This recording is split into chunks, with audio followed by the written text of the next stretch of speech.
Hello, good morning, everyone. Good good morning morning sir. Good morning, good morning. उठ नमस्ते गए हो? Sir. Fresh sir fresh हो गए? 8:40 सर, मतलब 7:40 सर। ठीक है, ठीक। सर मैं तो तो 5:30 का उठूंगा अभी। बढ़िया बढ़िया है। ठीक है, तो आज का जो चैप्टर है प्रोबेबिलिटी, इसके पहले हमने पीएनसी पढ़ा, अच्छे से क्वेश्चंस वगैरह किए, आपको पीवाईक्यू मैंने दिए थे। आई होप आपने अप्लाई किए हो सर उनके। गए थे, वो यस बहुत सर। टाइम कंज्यूम किया है सर उन्होंने। कोई बात यस सर, बहुत ज्यादा टाइम लग गया उनमें। नहीं, टाइम तो लगेगा ही ना, सीखोगे तो। ठीक है, पहली बार में थोड़ी आएगा, 3 लेक्चर में कोई चैप्टर तो होता नहीं है, तो उसमें टाइम तो देना पड़ेगा। ठीक है, तो ही जाके वो चीजें सीखने को मिलेगी। एक बार आप टाइम दोगे, उसका डाउट डिस्कशन करोगे, तो आपको पता चल जाएगा कि वो क्वेश्चन कैसे करने हैं।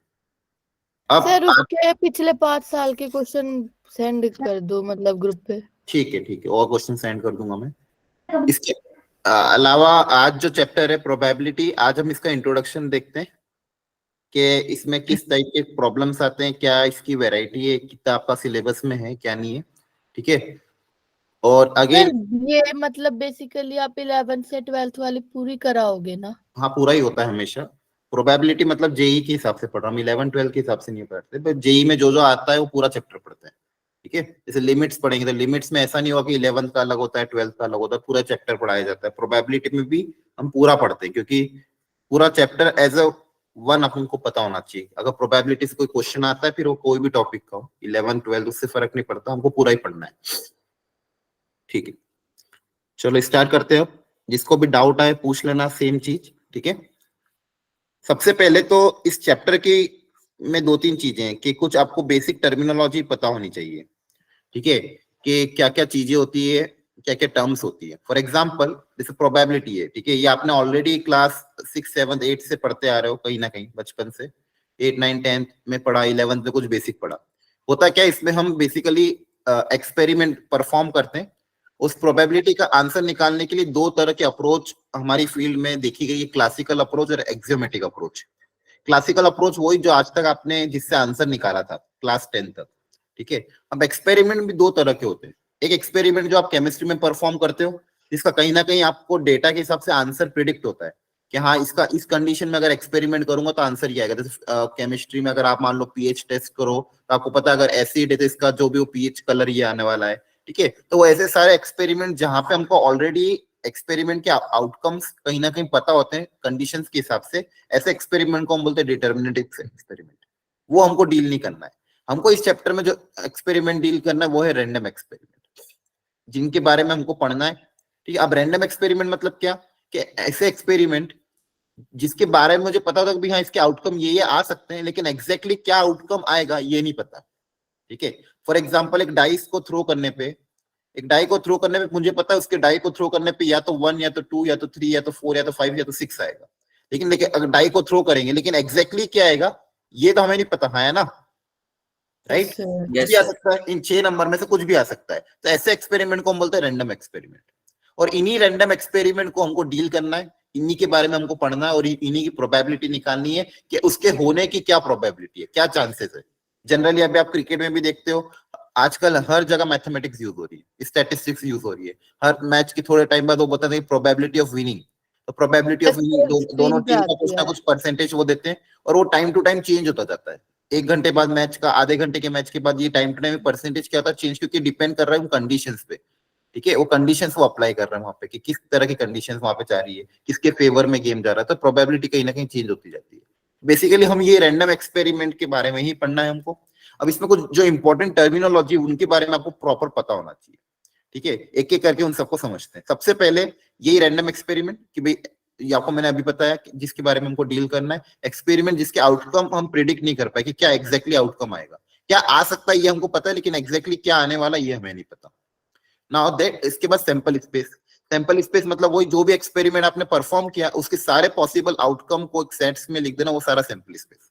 मतलब आप एग्जांपल अभी जैसे लिए थे, एक डाई को थ्रो करना है, तो डाई की थ्रो करने पे सैंपल स्पेस आपका क्या आ जाएगा, 1 2 3 4 5 and so on up till 6। तो ये इसका सैंपल स्पेस हो गया। सैंपल स्पेस मतलब ऑल पॉसिबल आउटकम।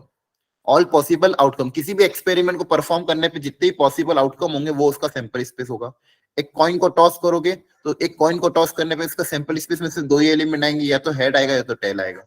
तो ये इसका क्या हो गया, सैंपल स्पेस हो गया। तो अलग अलग एक्सपेरिमेंट के अलग अलग सैंपल स्पेस हो सकते हैं, पर सैंपल स्पेस का बेसिक मतलब क्या है कि all possible outcome, all possible outcome, जितने भी पॉसिबल आउटकम है उनका set is called the sample space. ठीक है, इसके बाद इवेंट, अगला टर्म यूज होता है जनरली कुछ, एक तो सैंपल स्पेस यूज होता है, एक इवेंट। अब इवेंट का मतलब क्या होता है, जैसे फॉर एग्जांपल एक एक्सपेरिमेंट हम कंसीडर करते हैं, यहाँ पे एग्जांपल भी लिया है। एक्सपेरिमेंट क्या कंसीडर किया, टॉसिंग 2 कॉइन। ये भी एक एक्सपेरिमेंट है कि टॉसिंग 2 कॉइन्स। अब 2 कॉइन्स को टॉस करना है। अब इसका सबसे पहले मैं सैंपल स्पेस लिख रहा हूँ। सैंपल स्पेस मतलब ऑल पॉसिबल आउटकम। तो 2 कॉइन को टॉस करने पे पॉसिबल आउटकम क्या कह सकते हैं, या तो पहले head tail, tail head, head head और टेल टेल, ये सारे पॉसिबल आउटकम।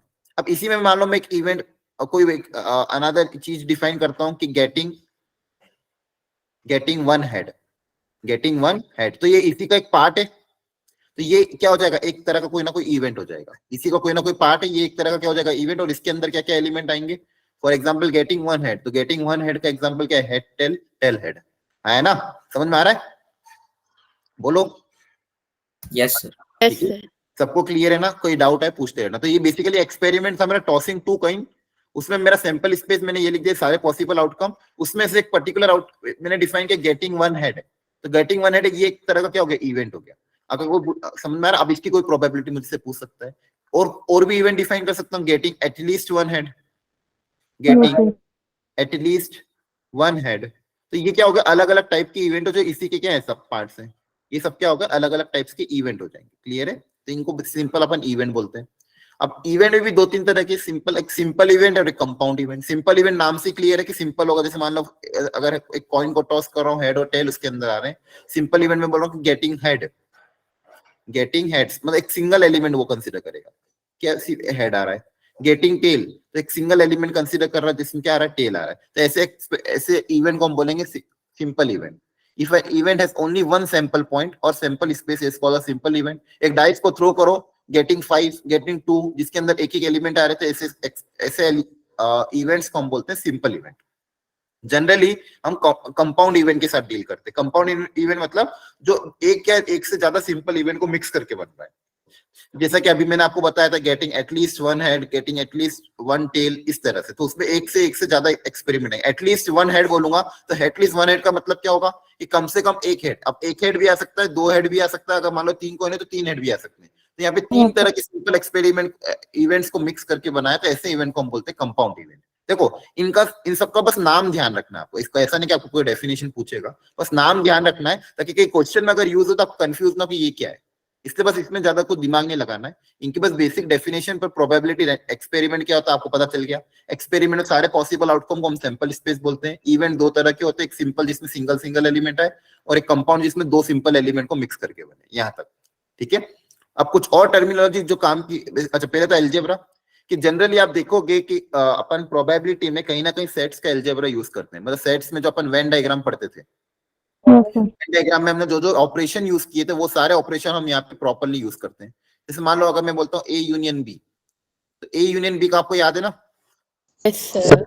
ये नंबर ऑफ एलिमेंट। अगर मैं बोलता हूँ ए यूनियन बी में क्या है, number of element in A plus number of element minus number of element in A intersection B, right. ये सारी चीजें हमने सेट्स में पढ़ी थी, तो सेम वहां पे भी हम यूज कर सकते हैं। कॉम्प्लीमेंट्री ऑफ इवेंट मतलब जैसे अगर ये इवेंट ए है तो इसका कॉम्प्लीमेंट्री मतलब उसको छोड़ के सब कुछ। ए डैश से डिनोट करते हैं, एसी से डिनोट करते हैं। अगर ये कोई इवेंट ए है तो ए को छोड़ के जो बचा हुआ इवेंट रहता है उसको हम क्या बोलते हैं, कॉम्प्लीमेंट्री। ये आपका यूनियन हो जाता है। और ये जो मिडिल में होता है ये क्या होता है आपका, अच्छा ये पूरा यूनियन, और इसको हम क्या बोलते हैं बीच वाले को, इंटरसेक्शन, है ना, ए इंटरसेक्शन बी। ठीक है। और भी सेट्स में हमने चीजें देखी थी। अगर मैं आपको ये बात करूं, ये इवेंट ए है, ये इवेंट बी है, तो ये वाला हिस्सा कौन सा होगा, बी माइनस ए, माइनस ए, ए माइनस बी, सॉरी ए माइनस बी। ए में से बी वाला पोर्शन हटा दो, ये बोल सकते हैं, या फिर ओनली ए पोर्शन, है ना। ये सिर्फ क्या है, जहां पे सिर्फ ए वाला कंसीडर कर रहे हैं, यहाँ पे बी वाला पोर्शन नहीं आ रहा, सिर्फ क्या आएगा, ओनली ए। अच्छा ए पूरा ए तो ये आ रहा है, और ये वाला हिस्से में ए और बी दोनों आ रहे हैं, लेकिन यहाँ पे क्या आ रहा है, ओनली ए वाला पोर्शन। और इसको हम एक तरीके से और क्या डिनोट कर सकते हैं, ए में से बी वाला पोर्शन हटा दो, मतलब ए माइनस बी पोर्शन। ठीक है।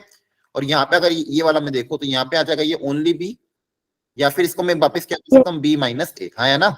Yes sir. ठीक है। ये Yes, sir. सारी चीजें हमने सेट्स में पढ़ी थी, यहाँ पे भी हम अप्लाई करेंगे। अच्छा एक और हमने ये भी रोल पढ़ा था कि ए यूनियन बी का whole dash, A union B का होल डैश क्या होगा? A intersect Sir, A A का dash- transpose A intersection A B dash intersection बनाते हैं। इंटरसेक्शन बी से, A dash intersection B dash. अब यूनियन का होगा या फिर इंटरसेक्शन का होगा, दोनों में होल डैश अलग अलग डैश डिस्ट्रीब्यूशन हो जाता है, इंटरसेक्शन यूनियन में कन्वर्ट हो जाता है ना? Yes sir. अब ये 2 के लिए 3 के लिए आप अप्लाई कर सकते हो। थोड़ा सा रिपीट कर दूं सर? कहाँ से रिपीट करूं? सर मैं थोड़ा लेट हो गया था ये यूनियन वाले से। कुछ नहीं, बस ये यूनियन हम जो सेट्स में हमने पढ़ते थे बस वही रिकॉल करा रहा हूँ। जो सेट्स में हमने यूनियन पढ़ा था वो याद है ना आपको कि ए यूनियन बी का मतलब क्या होता है? A plus B minus A intersection B. ठीक है, तो यही है यहाँ पे कि union of the two set मतलब या तो ए या तो बी। और जनरली क्वेश्चन में यूज किया होगा और की कंडीशन। जब भी आपको 2 तरह के इवेंट्स दे दें कि इवेंट ए और एक इवेंट ए को डिफाइन किया गया, एक इवेंट बी को डिफाइन किया, और क्वेश्चन पूछा है कि ए या बी, ए और बी, और का वर्ड यूज हो रहा है, ए और बी के होने की प्रोबेबिलिटी बताओ या ए और बी के होने की वो बताओ प्रोबेबिलिटी, तो आपको क्या यूज करना है? यूनियन का फॉर्मूला। यूनियन मतलब आपका वही जो आप पहले से यूज करते थे कि ए यूनियन बी का बेसिक फॉर्मूला क्या होता है? Number of element in A minus plus number of element in B minus number of element in A intersection B. Clear है? ठीक है, तो प्रोबेबिलिटी में हम सेम चीज अप्लाई करेंगे आज की क्लास में, आप देखोगे उसको। तो यूनियन और की कंडीशन जब भी आती है मतलब आप यूनियन को अप्लाई करोगे। एंड की कंडीशन आएगी जब भी तो एंड इंटरसेक्शन ए और बी, कि ए और बी दोनों होना चाहिए, एंड होना चाहिए, तो आप क्या यूज करोगे? इंटरसेक्शन। कि ए एंड बी, उस केस में आपको क्या निकालना है? इंटरसेक्शन निकालना है। ए बट नॉट बी मतलब ए माइनस बी, ए बट ए, हाँ very good, A but not be मतलब ए माइनस बी वाला, मतलब ओनली ए वाला हिस्सा जहां पे सिर्फ ए को कंसीडर करना है।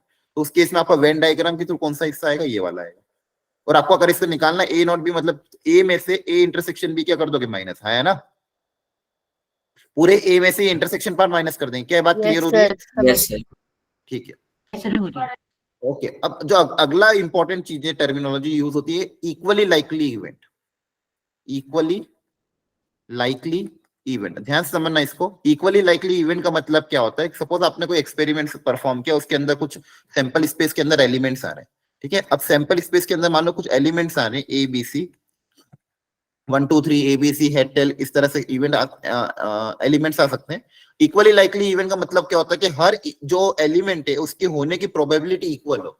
हर जो एलिमेंट है उसके होने की प्रोबेबिलिटी क्या हो? इक्वल। जैसे अपन बात भी करते हैं कि एक नॉर्मल डाइस जो अनबायस्ड डाइस है, अगर डाई को थ्रो करता हूं मैं, तो डाई को थ्रो करने में जो सैंपल स्पेस में आती चीजें क्या आती है? 1 2 3 4 5 6। अगर मैं आपको पूछूं find the probability of getting 1, तो आप क्या बताते थे?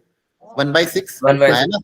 प्रोबेबिलिटी ऑफ 5, कोई भी एक सिंगल एलिमेंट की प्रोबेबिलिटी, सबकी प्रोबेबिलिटी इक्वल आएगी, Yes, sir. है ना? तो ऐसे इवेंट को अपन क्या बोलेंगे? Equally likely event. मतलब उसके अंदर जो भी एलिमेंट है उसके हर एलिमेंट के होने की प्रोबेबिलिटी क्या होगी? इक्वल होगी, है ना? सबकी प्रोबेबिलिटी कितनी होगी? 1/6। इंडिविजुअल प्रोबेबिलिटी सबकी कितनी होगी? 1/6।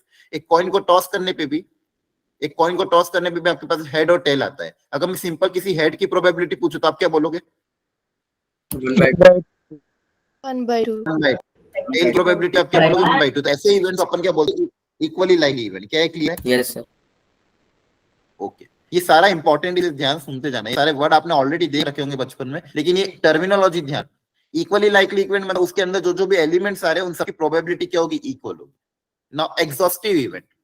एग्जॉस्टिव इवेंट का मतलब ये भी बहुत आसान है, ध्यान समझना। एग्जांपल समझते। सपोज कोई एक्सपेरिमेंट किया है, ध्यान सुनते जाना बस। उसके अंदर कोई सैंपल स्पेस है, ठीक है। अब इस एक्सपेरिमेंट से रिलेटेड मैंने 3 इवेंट डिफाइन किए। क्या डिफाइन किए? इवेंट्स। सर एक इवेंट बच्चे की क्लास नहीं ज्वाइन हो रही। एक सेकेंड, इसकी ज्वाइन नहीं हो रही।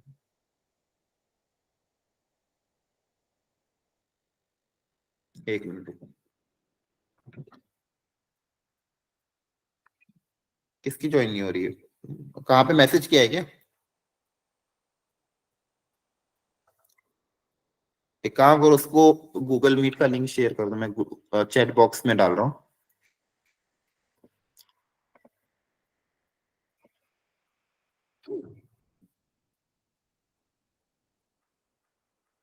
हो गया सर, आइए ज्वाइन हुआ। कर दिया क्या शेयर? सर किसी ने ज्वाइन तो किया है। 1 मिनट 2 मिनट में कर देता हूँ।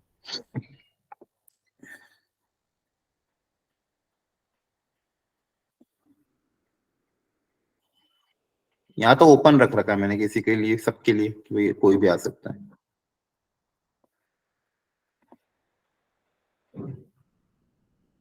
ठीक है, आप लिंक शेयर कर देना इसको, जो भी अगर जिसको दिक्कत आ रही है, ठीक है।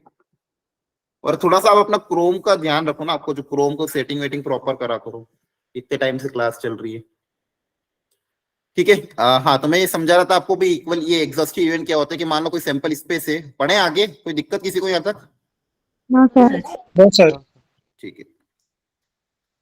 तो इवेंट्स में अगर मान लो किसी एक्सपेरिमेंट से रिलेटेड में अलग अलग कुछ इवेंट मैंने डिफाइन किए, यहाँ पे मान लो इवेंट ए डिफाइन किया, कुछ इवेंट बी डिफाइन किया, उसके अंदर कुछ एलिमेंट आएंगे, उसके कुछ एलिमेंट आएंगे। अब अगर मान लो ये, अगर इन तीनों का यूनियन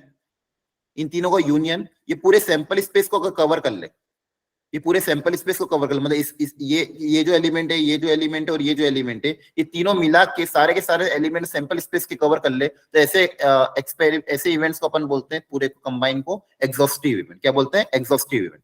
मतलब उसका पूरा यूनियन, जितने भी एलिमेंट अपन कंसीडर कर रहे हैं उस एक्सपेरिमेंट में, या फिर जो भी अपन ने कंसीडर किए, उन सबका यूनियन अगर पूरे सैंपल स्पेस को कवर कर रहा है तो वो होता है एग्जॉस्टिव। एग्जॉस्टिव मतलब एग्जॉस्ट कर देना। जैसे मान लो डायग्राम के तो समझे, एक इवेंट E1 ये रहा, इवेंट E2 ये रहा, E3 ये रहा, और ये E4 है मान लो।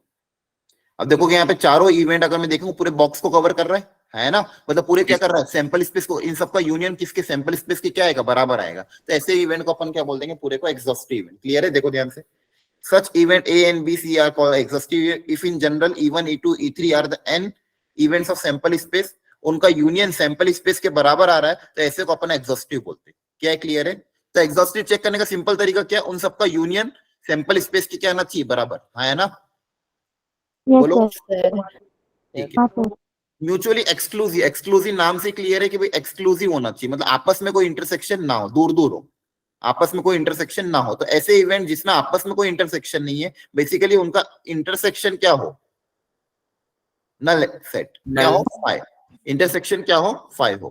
क्लियर है? तो ऐसे इवेंट को हम बोलते हैं म्यूचुअली एक्सक्लूसिव इवेंट। एक्सक्लूसिव को चेक करने का सिंपल तरीका, दो इवेंट को म्यूचुअली एक्सक्लूसिव है या नहीं है, अगर ये आपको चेक करना है तो क्या करोगे, उनका इंटरसेक्शन अगर आपका नल सेट आ रहा है, 5 आ रहा है, तो ऐसे इवेंट को हम बोलते हैं म्यूचुअली एक्सक्लूसिव। जैसे एक डाई एग्जांपल, एक डाई को थ्रो किया, set of even number, set of odd number, एक ऑड नंबर का सेट डिफाइन कर दिया, एक इवन नंबर का सेट डिफाइन कर दिया।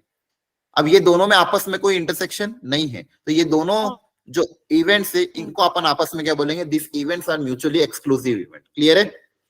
Yes sir. क्लियर है। तो ये अब हमारे पास 3 terminology, equally likely, mutually exclusive. देखो यहाँ पे भी, जैसे यहाँ पे मैंने डायग्राम बना दिया, यहाँ पे ये भी क्या म्यूचुअली, इसमें आपस में इंटरसेक्शन नहीं आ रहा है। एग्जॉस्टिव, जैसे अगर मैं डायग्राम बनाऊं एक और जैसे ये वाला, मान लो इस तरह से मैंने कोई डायग्राम बना दिया, उसमें 4 event E1 E2 E3 E4, तो देखो चारों के एरिया लगभग बराबर आ रहे हैं, चारों में आपस में कोई इंटरसेक्शन नहीं हो, पूरे सैंपल स्पेस को कवर कर रहे हैं। तो देखो ये इक्वली लाइकली भी है ना, म्यूचुअली एक्सक्लूसिव भी है, सही है, और एग्जॉस्टिव भी है ना? बोलो, है कि नहीं है? राइट? ठीक है। अब जैसे यहाँ पे एग्जांपल लेके फटाफट देख लेते हैं। अ कॉइन इज टॉस 3 टाइम, एक कॉइन को अगर मैं 3 टाइम टॉस करूंगा, तो बेसिकली 3 टाइम टॉस किया गया, head tail head tell head tell. अब इसके सैंपल स्पेस में कितने एलिमेंट आएंगे, 2 2 2 8 एलिमेंट है ना? ठीक है।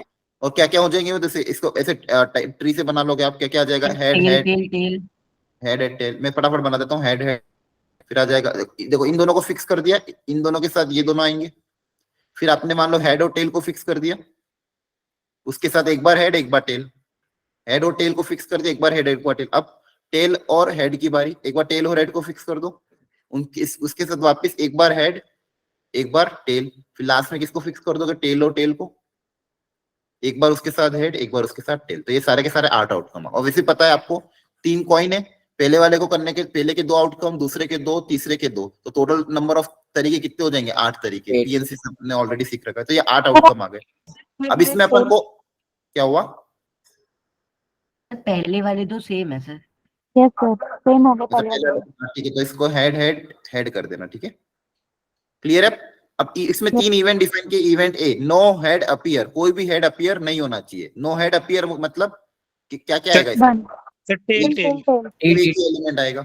Exactly one head appear, exactly one head, तो एग्जैक्टली वन हेड में क्या क्या आ जाएगा? Tail tail head head, tail tail, tail, tail tail, head, tail. Tail. है ना? Yes sir. सही है। हाँ सर। एटलीस्ट टू, कम से कम 2 हेड अपीयर होना चाहिए, कम से कम 2 हेड। तो कम से कम 2 हेड, तो 2 हेड वाले पहले लिख लेते हैं, head and tail, head head head. 2 या 2 से ज्यादा भी हो सकते हैं, है ना? Yes, sir. Head tail head, बस यही आएंगे 4, यस सर। है ना? ठीक है। अब ये पूछा है कि भाई ये हाँ। एक्सक्लूसिव और एग्जॉस्टिव कुछ है क्या? क्या ये एक्सक्लूसिव है तीनों या नहीं है? और बी और सर है। क्या इन सर है। है ना, इन तीनों का नहीं इंटरसेक्शन है। फाई है, कोई भी कॉमन एलिमेंट ठीक है, तो यस एक्सक्लूसिव है ना? क्या एग्जॉस्टिव है? Yes sir. नहीं सर। एग्जॉस्टिव कब बोलेंगे? जब तीनों का सैंपल यूनियन सैंपल स्पेस के बराबर है। यस सर Yes, है। sir. देखो, यस सर है। इस तीनों का यूनियन 1 नहीं, 2 3 सर, 4 ऐसी 5 चीज नहीं 6 है। 7 8 पूरे सैंपल स्पेस को कवर कर रहे हैं, तो हाँ ये एग्जॉस्टिव Yes. भी आ गया समझ में? ठीक है, बोलो हाँ या ना? यस सर, ठीक है। ठीक है, ओके। अब ये टर्मिनोलॉजी डिफाइन करने के बाद अब हम पढ़ते हैं कि बेसिकल जो हमारी 2 तरह के अप्रोच जो रहती है प्रोबेबिलिटी में, सबसे पहले क्लासिकल अप्रोच। तो क्लासिकल डेफिनेशन ऑफ प्रोबेबिलिटी क्या है, ध्यान से पढ़ो। इफ अ रैंडम एक्सपेरिमेंट, अभी हमने पढ़ा रैंडम एक्सपेरिमेंट क्या होता है। If a random experiment result in an mutually exclusive equally likely and exhaustive outcome. कोई रैंडम एक्सपेरिमेंट मैंने परफॉर्म किया, उसके अंदर मान लो एन मेरे पास म्यूचुअली एक्सक्लूसिव 1 2 3 मान लो E1, मान लो ऐसा एक आ रहा है ए, या फिर चलो इसको ऐसे बोलो 1 2 3, या फिर E1 E2 E3 and so on up till En। ये पूरे सैंपल स्पेस को क्या कर रहे हैं, कवर कर रहे हैं, और म्यूचुअली एक्सक्लूसिव है, आपस में इक्वली लाइकली है एंड एग्जॉस्टिव है। और इसमें से मान लो किसी इवेंट को परफॉर्म करने के लिए मुझे m फेवरेबल आउटकम चाहिए। कितने फेवरेबल आउटकम चाहिए? m। ठीक है, तो उस पर्टिकुलर इवेंट की प्रोबेबिलिटी क्या हो जाएगी? Number of favourable outcome upon total number of outcome. यही पढ़ रहे थे आजकल आपने, अभी तक आपने, है ना? Yes, मान sir. लो कोई एक्सपेरिमेंट में आपके जो आउटकम है वो म्यूचुअली एक्सक्लूसिव इक्वली लाइकली और एग्जॉस्टिव है। उसमें से मान लो किसी इवेंट को परफॉर्म करने के लिए मुझे m फेवरेबल आउटकम चाहिए, तो उस पर्टिकुलर इवेंट की प्रोबेबिलिटी क्या हो जाएगी? Number of favourable outcome divided by total number of outcome. Number of favourable outcome divided by total number of outcome. ये आज तक अपन ने आप तक बाय डिफॉल्ट अब तक अपने जितने भी क्वेश्चंस किए हैं क्लास 10 तक, उसमें जितने भी अपन ने जो एक्सपेरिमेंट लिए वो कैसे थे? एक्सक्लूसिव, इक्वली लाइकली और एग्जॉस्टिव। समझ में आ रहा है? Yes sir. आप जो फॉर्मूला अब तक ये अप्लाई कर रहे थे, number of favourable outcome total number of outcome, अपन ये फॉर्मूला अप्लाई किया आज तक, तो उन सारे केसेस में अपना बाय डिफॉल्ट कंडीशन वही थी। ठीक है, अगर अब ये कंडीशन चेंज हो जाए कि मान लो अलग अलग तरह के इवेंट की अलग अलग प्रोबेबिलिटी है, तो उस केस में क्या करना वो भी हम आगे जाके देखेंगे। लेकिन फिलहाल अब तक अपन ने जो जो चीजें देखी थी वो ये सब यही समझ के करी थी कि वो जो एक्सपेरिमेंट है वो एक्सक्लूसिव है, इक्वली लाइकली और एग्जॉस्टिव है। तो उस केस में किसी भी पर्टिकुलर इवेंट की प्रोबेबिलिटी निकालने के लिए फॉर्मूला क्या अप्लाई होगा? उस पर्टिकुलर इवेंट के होने के number of favourable outcome, number of favourable outcome divided by total number of outcome, divided by total number of outcome. क्या ये बात क्लियर है? ठीक है, और ये जो प्रोबेबिलिटी आएगी, किसी की प्रोबेबिलिटी आपको पता ही है ये हमेशा 0 और 1 के बीच में आएगी, है ना? अगर प्रोबेबिलिटी 0 आ रही है, इसका मतलब वो इवेंट कभी भी हो नहीं सकता। ऐसे इम्पॉसिबल। इवेंट क्या बोलते हैं? इम्पॉसिबल इवेंट, है ना? यस प्रोबेबिलिटी 1, अगर प्रोबेबिलिटी 1 आ रही है मतलब वो हमेशा होगा, 100% चांसेस उसके होने के, श्योर तो क्या बोलते हैं? Sure. Sure event. ऐसे इवेंट को हम क्या बोलते हैं? Sure event. क्या यहाँ तक क्लियर है सबको? Yes sir. ठीक है, अब देखो ये सब बेसिक टर्मिनोलॉजी थी। अब हम थोड़े बहुत क्वेश्चंस पे आते हैं, basics.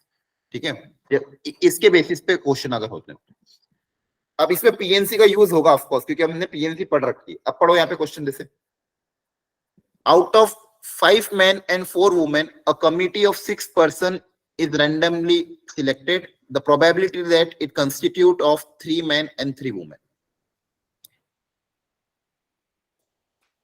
Out of 5 men and 4 women, a committee of 6 person is selected. इसमें से 6 लोगों को सिलेक्ट करना है।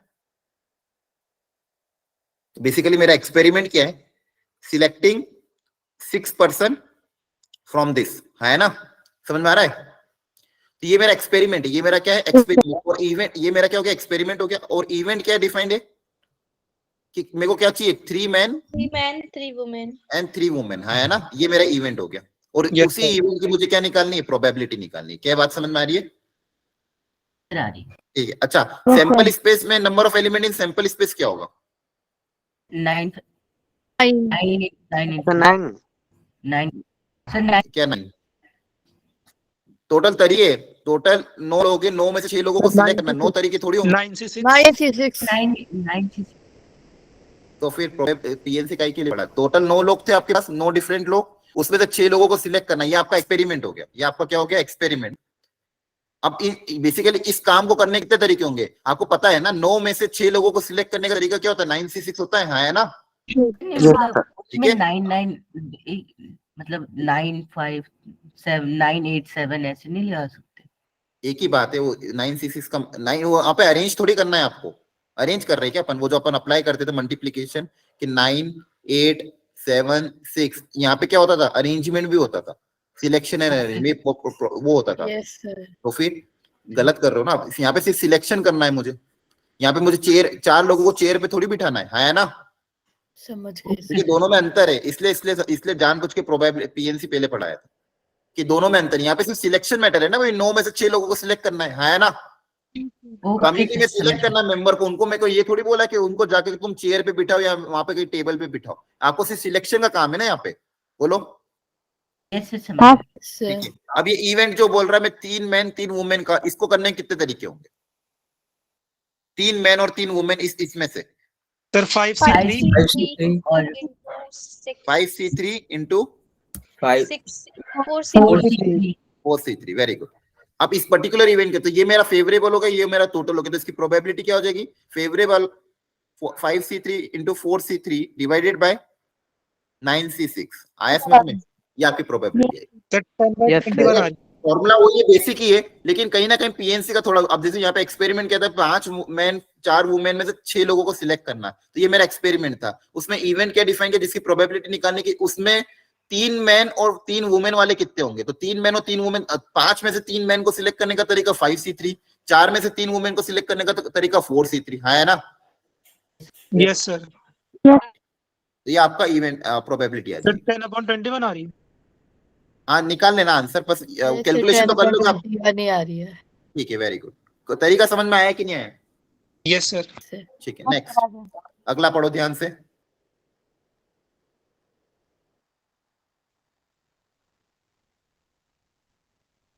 Four distinct apple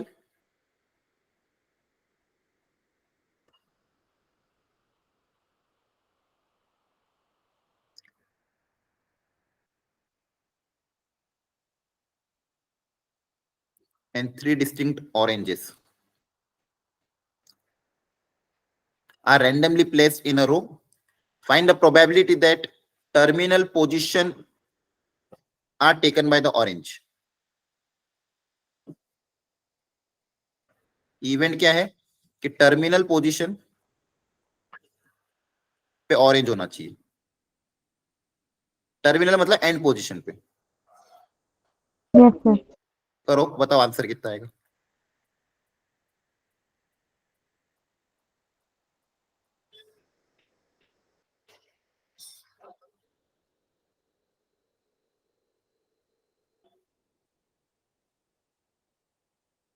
सर इसमें शुरुआत का भी ऐड होगा ना कि टर्मिनल में? हाँ, दोनों एंड पॉइंट। टर्मिनल मतलब एंड वाले। टोटल कितने? 7 है, 1 2 3 4 5 6 7, तो दोनों टर्मिनल पे ऑरेंज होना चाहिए। ये आपका इवेंट है। और एक्सपेरिमेंट क्या है ओवरऑल कि भाई आपको 7 लोगों को एक रो में अरेंज कर रहे हो, हाँ है ना? राइट, समझ में आ रहा है ना? बेसिकली क्या कर रहे हैं, 4 एप्पल एंड 3 ऑरेंजेस,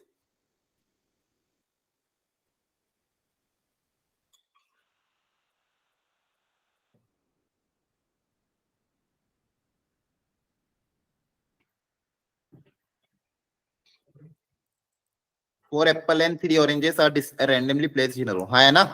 क्लियर है सबको? Yes sir. चलो आई होप आपने अपने ट्राई कर लिया हो। बताओ मुझे, अगर टर्मिनल प्लेसेस पे ऑरेंज चाहिए तो यहाँ पे ऑरेंज आना चाहिए, यहाँ पे होना। अब देखो कितने ऑरेंज अवेलेबल है मेरे पास, 3 अवेलेबल है। 3 डिस्टिंग, यहाँ पे बोला गया डिस्टिंग ऑरेंज, ध्यान रखना, ठीक है। तो बताओ इस जगह को भरने, बेसिकली यहाँ पे 2 टर्मिनल पोजीशन है, हाँ है ना। Yes Yes, sir. sir. कैसे करेंगे अब बताओ।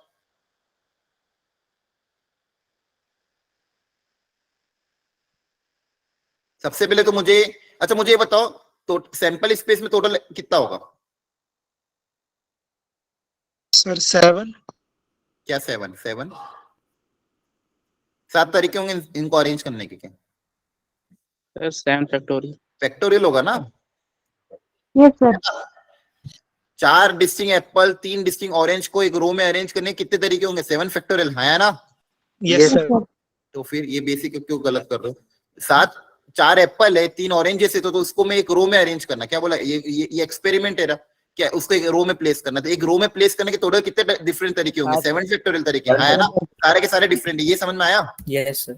Yes sir. Yes. अब आपका जो पर्टिकुलर इवेंट है उसमें बोला कि टर्मिनल प्लेसेस पे ऑरेंज होना चाहिए, बीच में कुछ भी चलेगा लेकिन यहाँ पे ऑरेंज आना चाहिए। तो इसको करने के कितने तरीके, ये बताओ अब।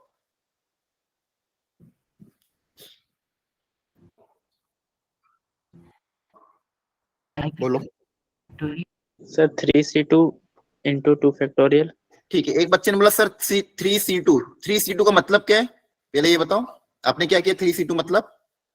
Sir No, 2 orange orange. में से हाँ, दो 3 में से select 2 कर ऑरेंज लो ना। सिलेक्ट किए, वेरी गुड। 3 में से आपने 2 ऑरेंज सिलेक्ट किए, फिर उसमें बोला कि इंटू 2 फैक्टोरियल, इसका मतलब उन दोनों Arrange ऑरेंज को भी यहाँ पे कर अरेंज दिया। कर। अरे यहाँ तक समझ में आ गया, या फिर इसको 3P2 भी बोल सकते हैं, हाँ है ना। क्लियर है, Yes, sir. तो ये ऑरेंज का काम हो गया। बोलो क्लियर है ये। अब बची हुई Yes, जगह yes. क्या है, बची कितनी जगह, 1 2 3 4 5, इन 5 जगह बची और 5 फ्रूट बचे हैं, तो 5 जगह को 5 फ्रूट पे अरेंज Five करने के Five into फैक्टोरियल। ये आपका इवेंट आ गया। तो आपका प्रोबेबिलिटी क्या आ जाएगा, 3C2 into 2 factorial into 5 factorial divided by 7 factorial. बोलो क्लियर। Yes. ठीक है, अब देखो यहाँ पे कर क्या रहे हैं, कहीं ना कहीं एक्सपेरिमेंट हमको समझ में आ रहा है भाई। जैसे यहाँ पे क्या था, 6 लोगों को सिलेक्ट करना, उसमें से इवेंट क्या था कि 3 मैन 3 वुमेन, दोनों का अपन ने निकाल लिया, नंबर ऑफ एलिमेंट डिवाइड कर दिया। सेम यहाँ पे भी 4 डिस्टिंग एप्पल थे, 4 डिस्टिंग ऑरेंजेस थे, और मेरे को कहीं ना कहीं बोला गया था कि टर्मिनल पोजीशन पे ये होना चाहिए। तो मैंने अगेन उसके फेवरेबल आउटकम निकाली, टोटल आउटकम निकाले, दोनों को क्या कर दिया, डिवाइड कर दिया, हाँ है ना। बोलो। Yes sir. ठीक है, तो बेसिक पीएनसी यहाँ पे यूज होगी ऑफ कोर्स। नेक्स्ट, चलो अब ये ट्राई करो आप लोग।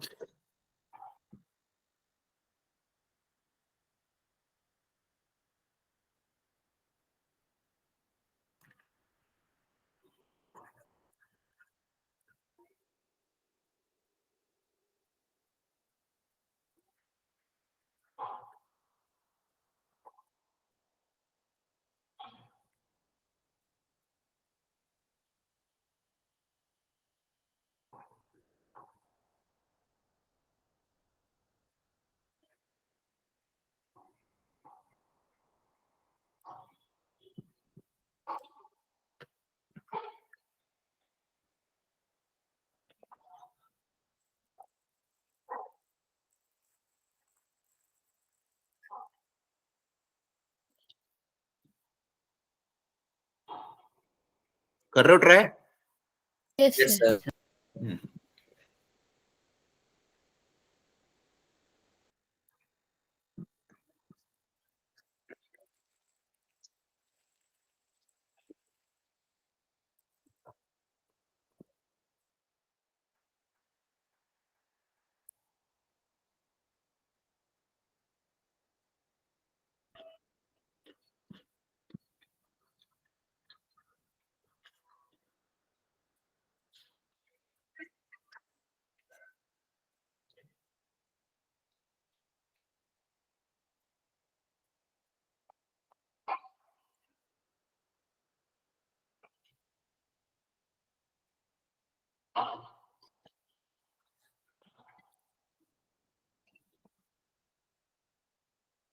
आया आंसर किसी का।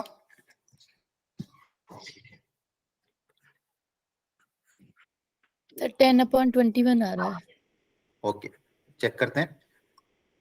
एक बॉक्स के अंदर 5 रेड बॉल है, 4 black ball. 3 balls are selected randomly, इसमें से 3 बॉल सिलेक्ट करी थी, ये मेरा एक्सपेरिमेंट हो गया, हाँ है ना? Yes, sir. तो सैंपल स्पेस में बताओ कितने एलिमेंट आएंगे? 9C3 9C3, बहुत बढ़िया। अब तो क्लियर है ना ये सारी चीजें, बोलो। Yes, sir. sir. Very good. अब बोला गया है आगे कि फाइंड द प्रोबेबिलिटी, मेरा इवेंट क्या है कि probability of getting 2 red and 1 black, है ना? Yes, sir. वैसे ही हो गया जो अभी अपन ने किया था, ठीक है? तो प्रोबेबिलिटी ऑफ द इवेंट कितना हो जाएगा? फेवरेबल आउटकम, दो रेड की बताओ 5C2. 5C2 और एक black, into 4C1 4C1. Total 9C3, है ना? वेरी गुड, यही किया था सबने। Yes, sir. Sir, यही किया है. तो यहाँ पे क्वेश्चन में बोला नहीं था कि 5 रेड बॉल, उन्होंने ये बताया नहीं कि 5 डिफरेंट, तो आपको हमेशा ये ध्यान रखना है, कभी भी प्रोबेबिलिटी में क्वेश्चन आता है तो हम उनको डिफरेंटली ट्रीट करेंगे। सेम कलर की बॉल भली होगी लेकिन उसको कैसे ट्रीट करेंगे? डिफरेंट, क्योंकि आपको मैंने बताया है जब भी हम फॉर्मूला अप्लाई करते हैं एनसीआर का, ये फॉर्मूला कब अप्लाई होता है? जब यहाँ पे n एलिमेंट कैसे होते हैं? Different. Friend डिस्टेंट, है ना? तो यहाँ पे अगर अप्लाई करें, क्वेश्चन में मेंशन नहीं है लेकिन अपन को ये अज्यूम करना है, क्लियर है? बाकी उनको मेंशन करना चाहिए था, लेकिन अगर प्रोबेबिलिटी के केस में ऐसे क्वेश्चन आते तो आप यही मान के चलोगे कि वो डिस्टिंक्ट है, क्लियर है? अगर आइडेंटिकल होगी तो बोल देंगे, अगर आइडेंटिकल होगी तो बता देंगे, कुछ नहीं बताया तो डिस्टिंक्टली ट्रीट करना, ये ध्यान रखना। यहाँ तक कोई डाउट है किसी को? No sir. ठीक है। No, sir. अब ये दो टर्मिनोलॉजी और यूज होती है, इनका ध्यान रखना। Odds in favour of event A and odd against A, और इनका फॉर्मूला होता ही है ऑड इन फेवर। कभी भी आपको पूछे find the odd in favour of event ए, तो आपको क्या करना है? फेवरेबल आउटकम्स को नॉन फेवरेबल आउटकम के साथ क्या कर देना? Divide. Favourable outcomes divided by non favourable outcome.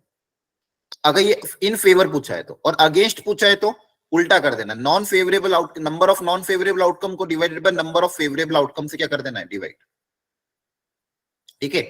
और टोटल आउटकम नॉन फेवरेबल कैसे निकालोगे? टोटल में से फेवरेबल माइनस कर दोगे तो नॉन फेवरेबल बन जाएंगे, है ना? Yes, sir. ठीक है। जैसे अगर मान लो एक छोटा सा एग्जांपल ले लें, फॉर एग्जांपल मैंने कोई 2 कॉइन को टॉस किए, 2 कॉइन को टॉस करने पे मेरे पास आ रहा है head tail, tail head, tail tail, head head. तो मैं पूछा find the odds in favour of event A. Event A मैंने डिफाइन किया है एग्जैक्टली 1 हेड, ये मैंने बोला है। और बोला है odds in favour of event A, event ए के फेवर में कितना आएगा? इन फेवर में, अगेंस्ट नहीं पूछा, क्या पूछा है? इन फेवर ऑफ इवेंट ए। तो बताओ इसका आंसर क्या आएगा? फेवरेबल कितने हैं? फेवरेबल आउटकम कितने? एक हेड के, बोलो। हेलो, आ रहा है समझ में? Yes, sir. Yes, sir. और नॉन फेवरेबल कितने हैं? 2. 2. वो भी 2 है इस केस में। तो आंसर कितना आ जाएगा? 2/2 दैट इज 1, है ना? Yes sir. क्लियर है? चलो इसका एग्जांपल और मैं करा देता हूँ, ये पढ़ो, चलो करो ट्राई।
एक्सपेरिमेंट क्या है ये बताओ पहले तो,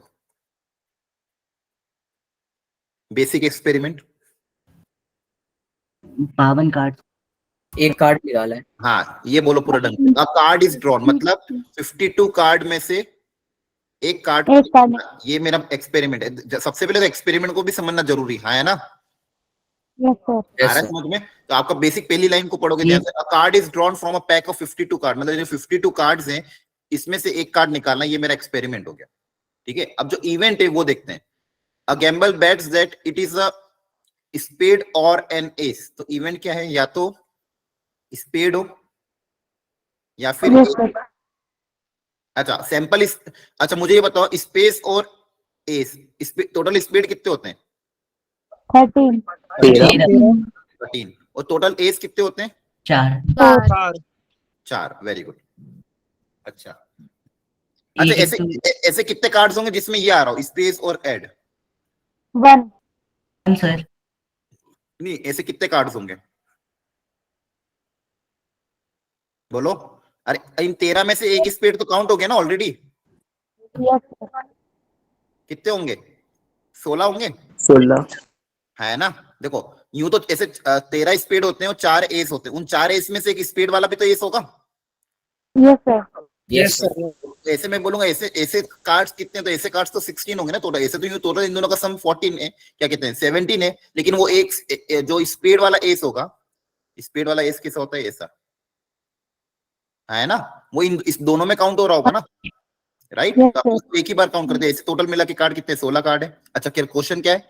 find the odd against winning this bet, मतलब ऑड अगेंस्ट विनिंग। देखो अगेंस्ट पूछा है, yes sir against odd against का फॉर्मूला बताओ क्या होता है? Non favourable non favourable upon favourable. Very nice. Non favourable upon favourable outcomes, है ना। Non favourable outcome upon favourable outcome. Clear है? हाँ सर ओके। टोटल आउटकम कितने हो जाएंगे? 52। Yes sir. सैंपल स्पेस में क्या कितने कार्ड होंगे? 52 है ना। एक कार्ड निकालना, टोटल कितने कार्ड होंगे? 52 कार्ड्स होंगे, बोलो। Yes sir. फेवरेबल कार्ड कितने हो गए? फेवरेबल जो इसको फेवर करे 16 16 है ना। 16 16 ही तो होंगे या तो स्पेड या तो एस। टोटल कितने कार्ड होंगे? 16 होंगे, है ना। तो बताओ नॉन फेवरेबल कार्ड कितने हो जाएंगे? सर 36 हाँ, 52 में से 16 माइनस कर दोगे तो कितना आ जाएगा? 36। अब मेरा आंसर क्या आएगा? Odd against winning. तो क्या आएगा आंसर? 36/16 36/16। क्या ये बात समझ में आ रही है? अगर यहाँ 2 कार्ड सिलेक्ट करने होते तो? 2 कार्ड सिलेक्ट करने थे तो फिर मेरा एक्सपेरिमेंट का सैंपल स्पेस बनता 52C2, है ना। यहाँ पे एक कार्ड Yes, सिलेक्ट किया तो sir. 52C1। 52C1 मतलब 52 कार्ड्स, है ना। Yes sir. ठीक है। अच्छा यहाँ पे अपन देखो, यहाँ पे आंसर 1 से ज्यादा, यहाँ पे प्रोबेबिलिटी नहीं निकाल रहे अपन, ये बस एक डेफिनेशन है ऑड अगेंस्ट इवेंट है। और तो यहाँ पे आंसर 1 से ज्यादा भी आ सकता है ना। ये कंफ्यूज मत हो जाना। क्लियर है? Yes, बोल रहा हूँ यहाँ पे फॉर्मूला क्या लग रहा है? Non favourable upon favourable. अगर अगेंस्ट पूछेगा तो non favourable upon favourable, favour में पूछेगा तो favourable upon non favourable. Clear है सबको? Yes sir. चलो अब आगे बढ़ते हैं। ये जो जैसा कि मैंने आपको कहा था, ये फॉर्मूले जो आपने सेट्स में यूज किए, ए यूनियन बी का सेम फॉर्मूला यहाँ प्रोबेबिलिटी में भी यूज होगा। देख लो ध्यान से, A union B, A dash का फॉर्मूला टोटल में से ए को क्या कर देंगे? माइनस कर देंगे, है ना। आ रहा है समझ में? जैसे मान लो पूछा प्रोबेबिलिटी ऑफ ए डैश, तो ये तो आपने ऑलरेडी सीख लिया, कॉम्प्लीमेंट्री की प्रोबेबिलिटी कैसे निकालते हैं? 1 माइनस प्रोबेबिलिटी ऑफ ए, है ना। Yes sir. प्रोबेबिलिटी ऑफ पूछा मान लो A dash union B dash, तो बेसिकली ये है क्या? Probability A dash union B dash को मैं होल डैश के टर्म्स में कैसे लिखूंगा? ए इंटरसेक्शन बी का होल डैश, यस सर। है ना। इसको मैं अब होल डैश, इसको मैं ऐसे लिख सकता हूं 1 minus probability of A intersection B. Yes whole dash की प्रोबेबिलिटी कैसे निकालते हैं? 1 में से उस प्रोबेबिलिटी को क्या कर देते हैं? माइनस कर देते हैं। आ रहा है? अच्छा तीनों का 3 अगर इवेंट हुए A union B union C, इसकी प्रोबेबिलिटी निकालना आ जाएगी। कैसे निकालते हैं? A plus B plus C minus A intersection B minus B intersection C minus C intersection है प्लस तीनों का एडिशन, है ना। Yes sir. ओके, ये सारा सेट्स में पढ़ रखा है। क्लियर है सबको? yes sir अब इस पे थोड़े बेसिक क्वेश्चंस कर लेते हैं। देखो फर्स्ट वाला, बताओ इसका आंसर कितना है?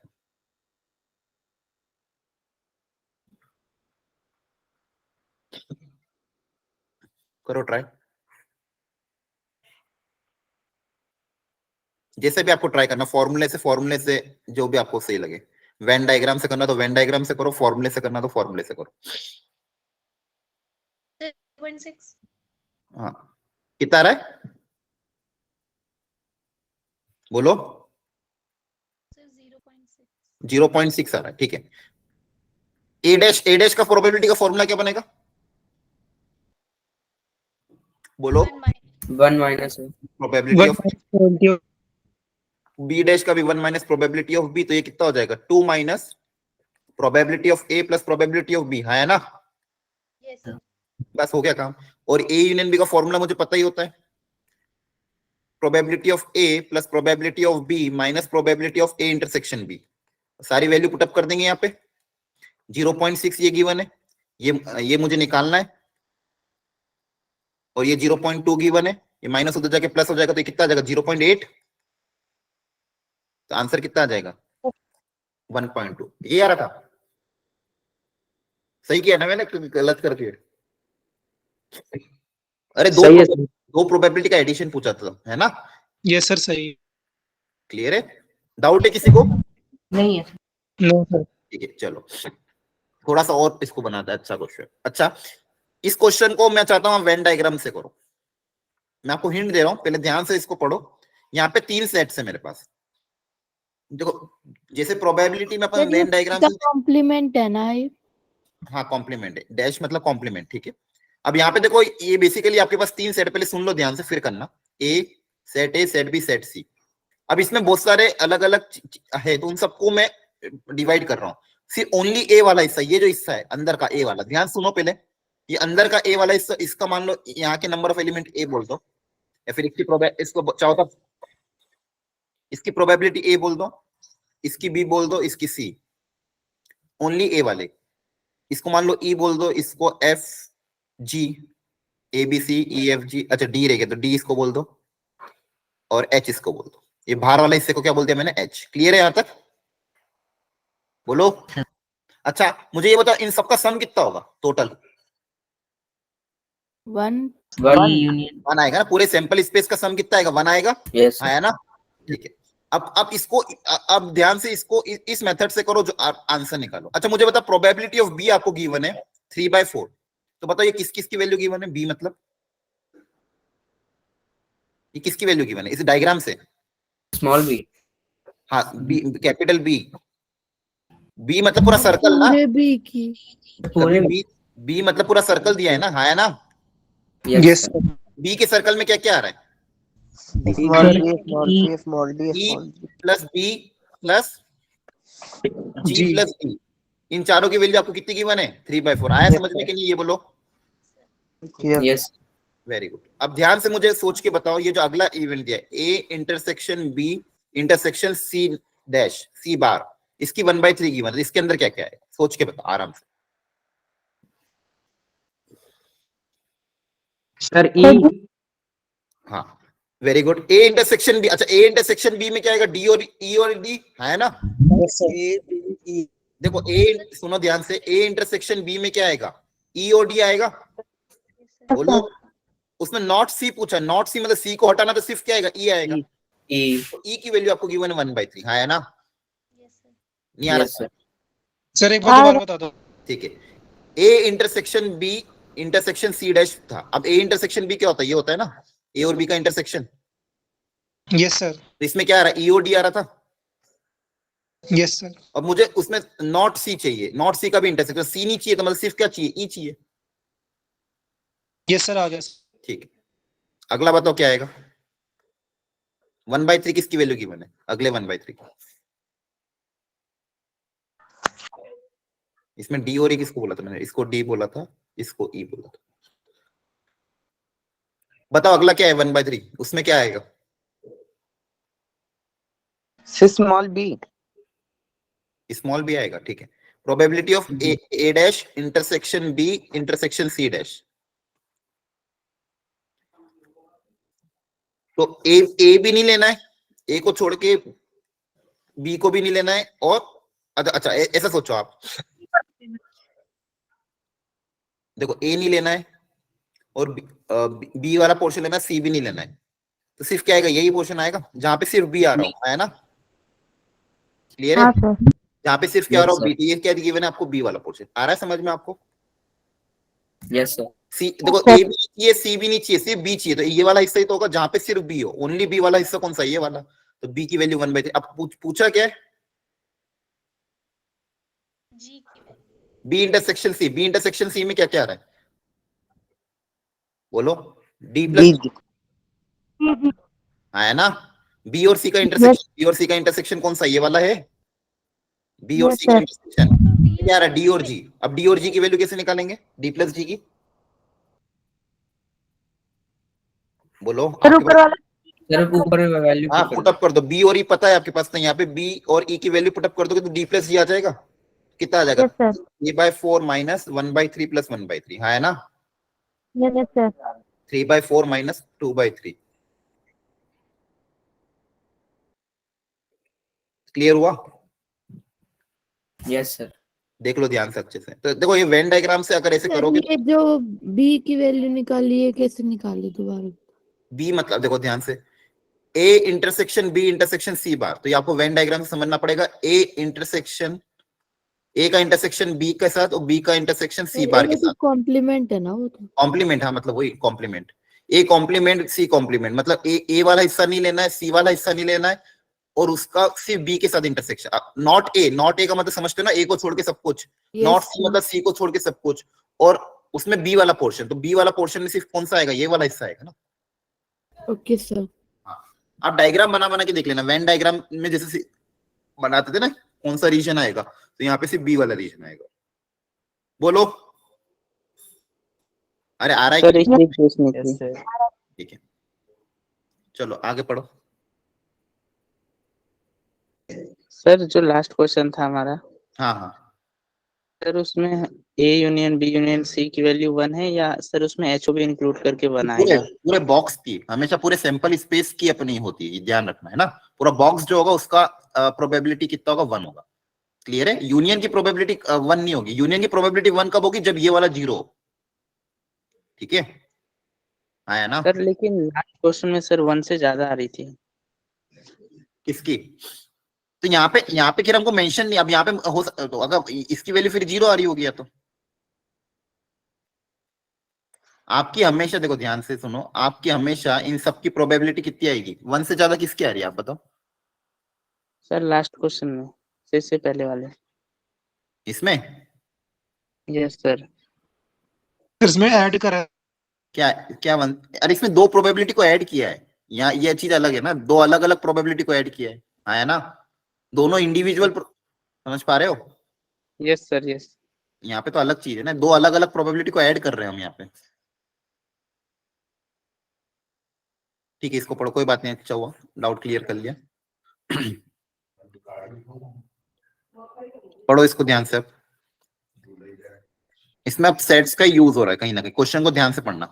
अ box contain 6 nails, 10 nuts. Half of the nail and half of the nuts are rusted. Rusted कितने? 3 + 5 8. If one item is selected at random, तो मेरा एक्सपेरिमेंट क्या है? इनमें से एक आइटम को सिलेक्ट करना। Find the probability that it is a rusted or is a nail. तो मेरे पास कितने इवेंट है यहाँ पे बेसिकली? इवेंट कितने? 2. दो चीजें ना, या तो वो रस्टेड हो या नेल हो, Nail आया ना? 2 इवेंट डिफाइन करेंगे। इवेंट ए डिफाइन कर दिया रस्टेड, अब रस्टेड कुछ भी हो सकता है, नेल और नट्स कुछ बोला नहीं गया। इवेंट बी डिफाइन कर देंगे कि वो नेल हो। इसको देखो अपन बेसिक्स है, और पूछा क्या? और की कंडीशन, मतलब क्या पूछा है? प्रोबेबिलिटी ऑफ, बोलो, A union B. A union, आया ना? यही पूछा है क्वेश्चन में। देखो बेसिक से फॉर्मूले से जाओ ना, गलती नहीं होगी। तो यहाँ पे 2 तरह के इवेंट डिफाइन कर लिए कि या तो वो रस्टेड हो या तो नेल हो, और उसी की प्रोबेबिलिटी मुझे पूछी है। अब ए यूनियन बी का बेसिक फॉर्मूला क्या होता है? Probability of A plus probability of B minus probability of A intersection B, है ना? ठीक है, प्रोबेबिलिटी ऑफ ए मतलब, अब देखो इसमें से एक चीज निकाली गई है। अगर एक्सपेरिमेंट का आपका इनमें से एक चीज निकालना, तो सैंपल स्पेस में कितने एलिमेंट आएंगे? बोलो, 16 आएंगे। 16 में से एक चीज को निकालने का तरीका 16C1 16 ही आएगा, हाँ है ना? यस अच्छा, आप लोगों को ये समझ में आ रहा है कि ऊपर से जा रहा है? आ रहे हैं आ रहा है ना? एक्सपेरिमेंट क्या है कि एक आइटम निकालना, 1 item is selected at random, 1 item is selected at random। तो ये मेरा एक्सपेरिमेंट है, ये मेरा क्या है? एक्सपेरिमेंट है कि 1 item is selected at random, और यहाँ पे मेरे पास टोटल 16 आइटम थे, तो 16 में से एक आइटम को सिलेक्ट करने का तरीका 16C1। वैसे भी आप देखोगे सैंपल स्पेस में 16 आइटम्स आएंगे, 6 नेल आएंगे, 10 नट आएंगे, हाँ है ना? तो मेरे सैंपल स्पेस में 16 एलिमेंट होंगे, ये तो बेसिक क्लियर है। अब उसमें से एक एलिमेंट निकालना है, उसमें से रस्टेड वाले कितने आएंगे? रस्टेड वाले कितने? 8 है। 8। Yes, sir. की प्रोबेबिलिटी बताओ कितना होगा? 16 से 8 yes हाँ, 8/16 Yes, sir. है ना? Yes. ठीक है, रस्टेड के फेवरेबल आउटकम कितने? 8, और टोटल कितने हैं सैंपल इसमें 16, तो 8/16। बी नेल, नेल की प्रोबेबिलिटी कितनी होगी? टर्म्स में लिख दो इसको। सी sir 6/8 16 देखो, कंफ्यूज मत हो, एक ही आइटम निकालना है आपको। तो फिर देखो यहाँ पे probability of A getting a rusted, तो 8 रस्टेड में से एक रस्टेड को निकालने का तरीका 8C1, टोटल तरीके कितने हो जाएंगे? 16C1। नेल, टोटल नेल कितने ऑप्शन है? 6, तो 6 में से एक नेल चाहिए, तो 6C1 डिवाइडेड बाय 16C1। आ रहा है समझ में? अच्छा, रस्टेड नेल कितने हैं? रस्टेड नेल कितने? 3 है। तो रस्टेड नेल कितने होंगे? 3C1/16C1। क्लियर हो गया? yes तो इसका आंसर कितना आ जाएगा? बेसिकली 8 + 6 - 3/16, 13/16 है ना? सही है? नहीं सॉरी, 11/16। क्लियर है सबको? Yes, sir. Yes, sir. देखो, क्वेश्चन बेसिक्स इस तरह से आएंगे आपको, लेकिन कहीं ना कहीं शांति से सोच के उसको करना। एक एक चीज को, लाइन को पढ़ना जरूरी है। एक्सपेरिमेंट था, इस बॉक्स में से एक आइटम को निकालना, ये मेरा एक्सपेरिमेंट था। सैंपल स्पेस में 16 आइटम आ गए, आधे रस्टेड, तो मतलब टोटल मिला के रस्टेड थे 3 और 5, 8 रस्टेड। 2 लास्ट में प्रोबेबिलिटी ऑफ रस्टेड और अनील, इसलिए मैंने 2 इवेंट डिफाइन कर दिए और उनके यूनियन का फॉर्मूला अप्लाई करके आंसर निकाल दिया। क्लियर हुआ? इसको अब नॉर्मल तरीके से भी कर सकते थे, ठीक है? क्लियर है यहाँ पर? Yes, हाँ, clear है ओके, क्योंकि आप देखोगे कि रस्ट और नेल में फेवरेबल आउटकम कितने आ जाएंगे? रस्टेड कितने हैं? 8 है ना? 8, और Yes, इसके sir. और एक्स्ट्रा नेल कितने बच रहे? 3, Yes, तो sir. 11 हो गए। Yes, sir. तो 11/16, यही तो आंसर आ रहा था, हाँ है ना? Yes.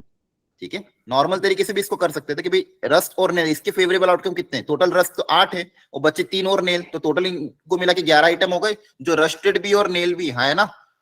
या तो रस्टेड हो या तो नेल हो, तो 11/16। ठीक है, चलो यहां तक कोई डाउट किसी को? No, sir. ठीक है, अब एक जैसे आपका एक अपन ने पढ़ा था एक्सक्लूसिव। एक्सक्लूसिव का मतलब हमने सिंपल पढ़ा कि भाई दोनों के बीच में इंटरसेक्शन 5 होना चाहिए। ठीक है, now another type of event होता है इंडिपेंडेंट इवेंट और डिपेंडेंट इवेंट। तो डिपेंडेंट तो हमको नहीं पढ़ना, लेकिन इंडिपेंडेंट का ध्यान रखना है। 2 इवेंट्स है, मान लो ए और बी, तो उनको मैं बोलूंगा इंडिपेंडेंट। मतलब जब मैं किसी एक को कर रहा हूं तो वो दूसरे पे डिपेंड नहीं कर रहा हूं, दूसरे को करने पे वो पहले वाले पे डिपेंड नहीं कर रहा है। मतलब आपस में जब जब जब दोनों को अपन इंडिविजुअली परफॉर्म कर रहे हैं तो वो अपने पिछले एक्सपेरिमेंट पे डिपेंड नहीं कर रहा है, तो उसको क्या नाम से क्लियर है? इंडिपेंडेंट। वो आपस में कैसे होंगे? इंडिपेंडेंट होंगे।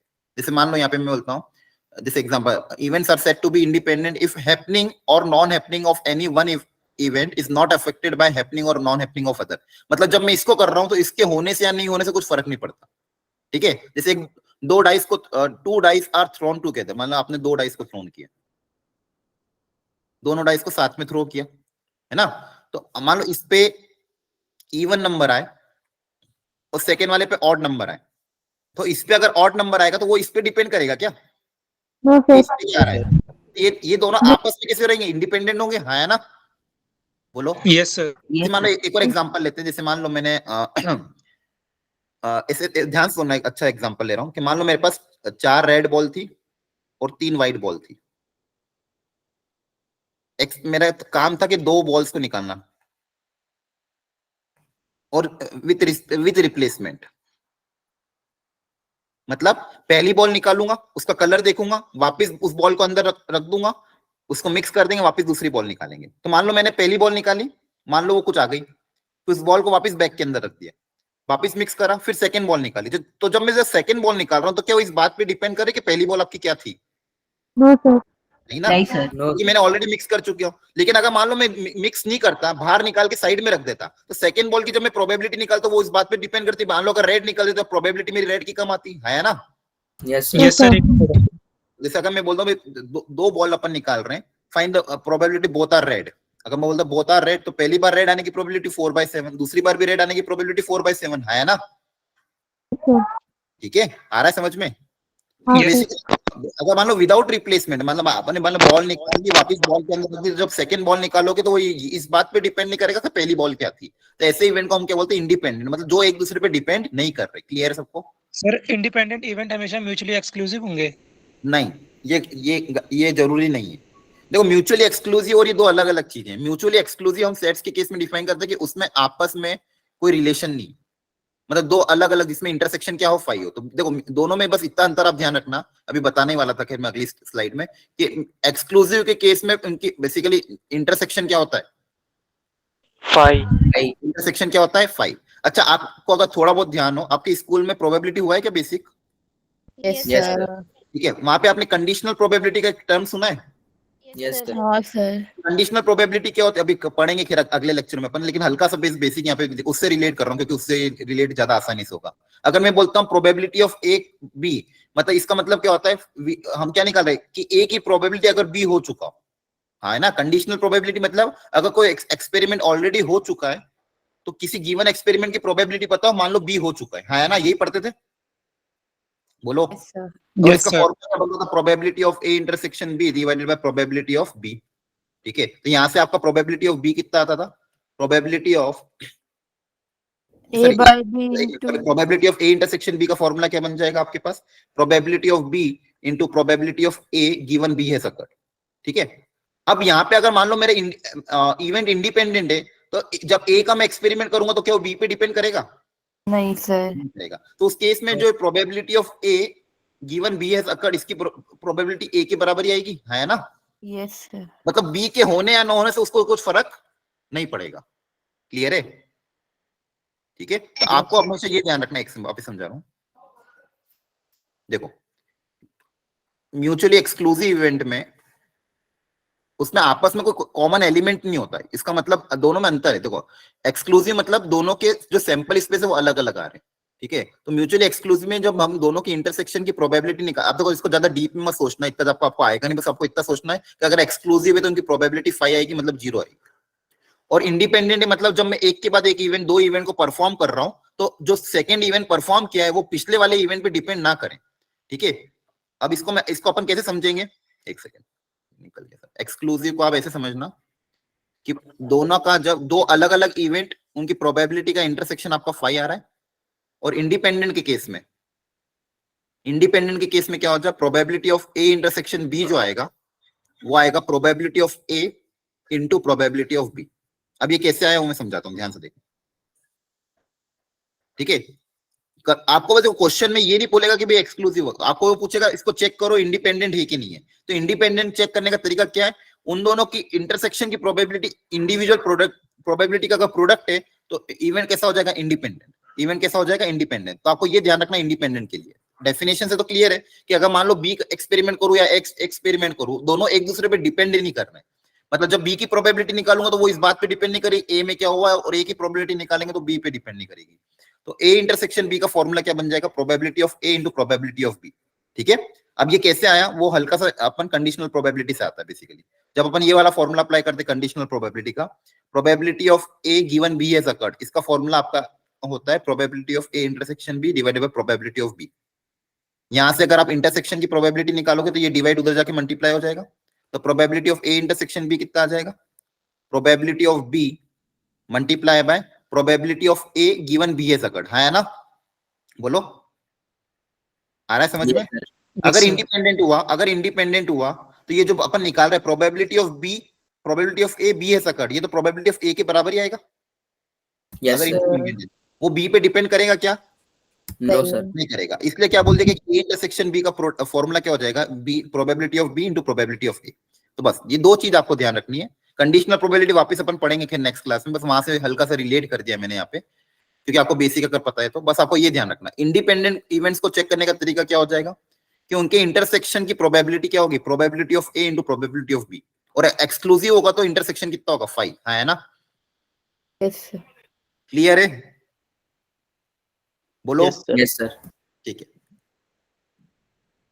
यही मतलब अगर इंडिपेंडेंट है तो ध्यान रखना है probability of A intersection B क्या होगा, प्रोबेबिलिटी ऑफ बोलो A into probability of B, बस ये ध्यान रखना है। क्लियर है, याद रख लोगे? यस ठीक है, बस इंटरसेक्शन की जगह क्या आ जाएगा, प्रोडक्ट आ जाएगा। इंटरसेक्शन की जगह क्या आ जाएगा, प्रोडक्ट। ध्यान से पढ़ो इसको।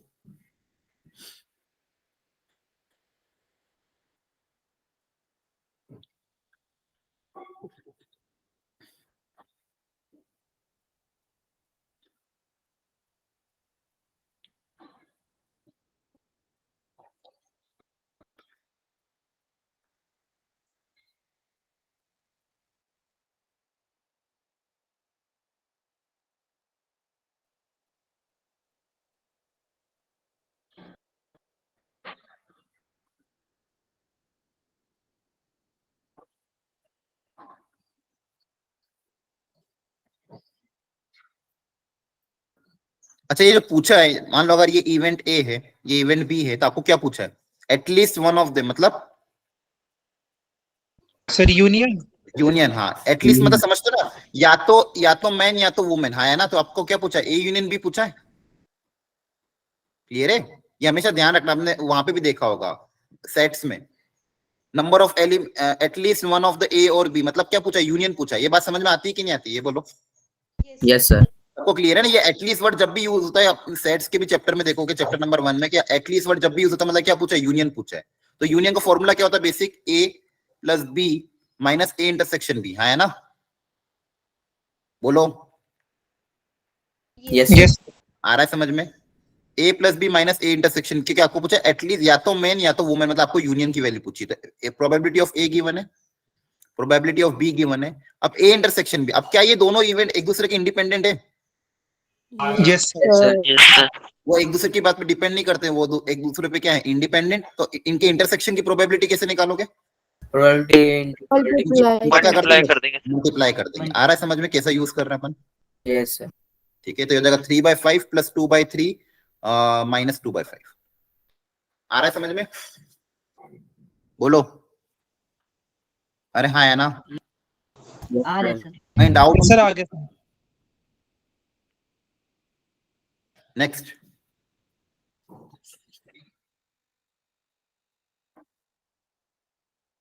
बताओ जल्दी से इसका आंसर।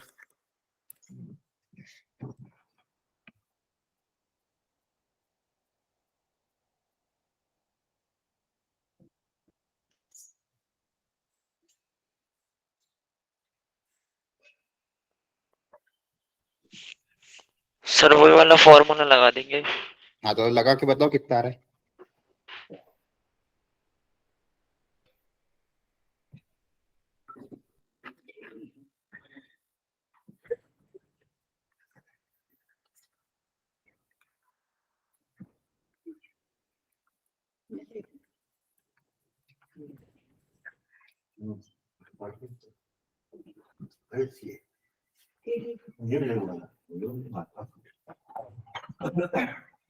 बताओ ये 0.8,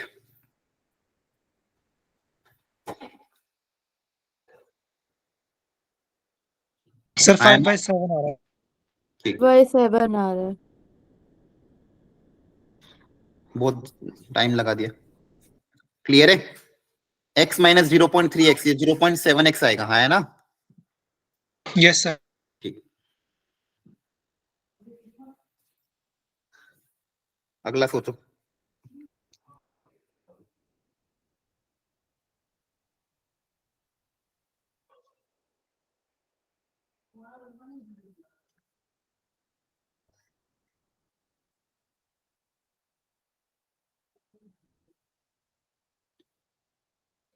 कैसे करें इसको? सेक्शन होगा। क्या बताओ कैसे करें? क्या पूछा गया है? सर ये सारे इंडिपेंडेंट है। हाँ तो क्या पूछा क्या है? पूछा है ब्लैक का किंग होने की और हार्ट या जैक की क्वीन होने की। और की कंडीशन है, और मतलब यूनियन, हाँ है ना? Yes sir sir. Union B A union B union C पूछा है। ए इवेंट आप डिफाइन करो, ब्लैक किंग। और बोलो, बार बार सिखाया था, और मतलब क्या होता है? बी मतलब Union. क्वीन ऑफ हार्ट, और सी मतलब जैक। चेक। तो पूछा probability of A union B union C, लगाओ फॉर्मूला, आंसर बताओ।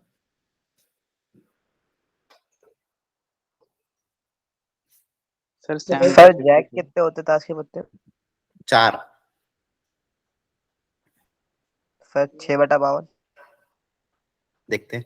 तो probability of A plus probability of B plus C minus individual intersection A intersection B minus B intersection C minus C intersection A plus A intersection B intersection C, हाँ है ना? बोलो। Yes, sir. ठीक है। Probability of ए मतलब black king, black king कितने होंगे? Sir एक ही होंगे। एक क्या होगा, दो होगा, एक के दो। दो, और दो होंगे। टोटल 4 किंग में 2 ब्लैक 2 रेड होते हैं ना, हाँ है ना। अच्छा ठीक है Yes. तो फिर जिसको कार्ड्स के बारे में नहीं पता पहले पता करना घर जाके। क्वीन ऑफ हार्ट, हार्ट की क्वीन कितनी होगी? 4 क्वीन होती है, अरे बोलो 4 क्वीन होती है। Yes sir.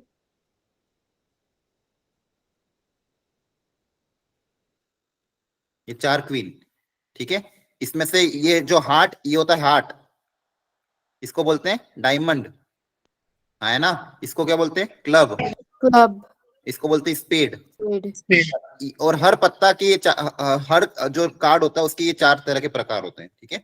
और इसमें से ये जो दोनों होते हैं ये रेड कलर के होते हैं, ये दोनों रेड हाँ, कलर ये के, तो ब्लैक। ये दोनों ब्लैक कलर के।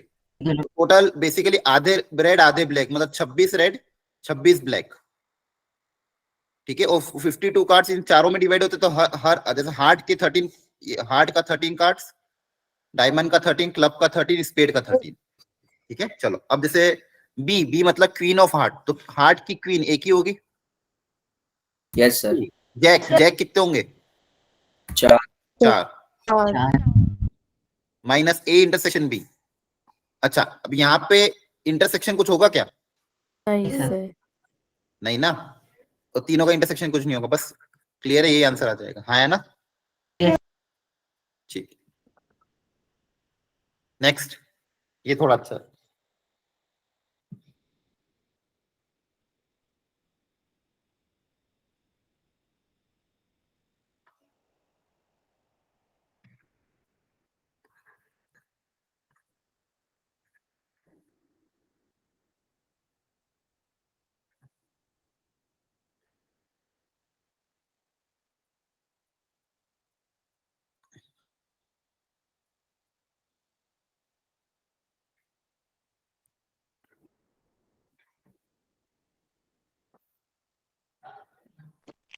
कॉन्ट्रडिक्ट का मतलब क्या होता है? एग्री ना करते हो एक बार। हाँ मतलब बेसिकली एक दूसरे का उल्टा बोल रहे हो। जैसे मान लो ए कुछ बोल रहा है तो बी उसका उल्टा बोल रहा है, या फिर बी अगर जैसे मान लो ए ने सच बोला तो बी क्या बोलेगा? झूठ बोल। झूठ बोलेगा। और मान लो बी सच बोल रहा है तो ए क्या बोलेगा? झूठ बोलेगा, हाँ है ना। Yes sir. बेसिकली मान लो आपके पास दो कंडीशन है, या तो ए सच बोले और बी क्या बोले? झूठ, हाँ है ना। Yes sir. या फिर ए झूठ बोले बी क्या बोले? सच। इस केस में ही कॉन्ट्रडिक्ट करेंगे। ये यस बात सर। समझ में आ गई? यस सर, ठीक है, तो बेसिकली या तो ये मतलब इन दोनों की प्रोबेबिलिटी को ऐड करना पड़ेगा, हाँ है ना। Yes sir. अच्छा मुझे बताओ इसकी प्रोबेबिलिटी क्या होगी जब ए सच बोले और बी झूठ बोले?